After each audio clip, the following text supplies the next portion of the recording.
وفي باحثين بيشككوا في فكره ان مستوى البحر كان عالي طول الفتره الجراسيه، بيقولوا انه ارتفع في مراحل وانخفض في مراحل تانية بسبب حركه الصفايح، خصوصا مع فتح البحر الاطلنطي وتمدده.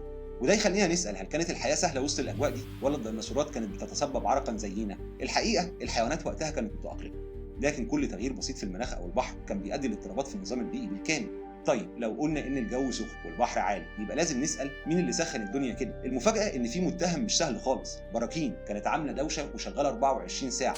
واولا خلينا نوضح شويه مصطلحات. النشاط البركاني الفولكانيك اكتيفيتي ده معناه خروج حمم وغازات ورماد من باطن الارض، وغالبا بيبقى بسبب حركه الصفائح التكتونيه. ولما ده يحصل لفتره طويله او في مناطق واسعه بنسميه اللارج igneous provinces او اقاليم ناريه ضخمه. ايه اللي كان بيحصل بقى في الفتره الجراسيه؟ النشاط البركاني ما كانش حدث عادي، دي كانت فتره فيها انفجارات مستمره، حمم بتطلع وغازات بتنتشر والارض نفسها بتتشقق. من اشهر المناطق اللي كانت شغاله شغل تقيل وقتها وسط المحيط الاطلنطي، واللي كان بيتفتح ساعتها، ومناطق جنوب افريقيا والبرازيل حاليا، واللي كانت لسه ملزوقه في بعض.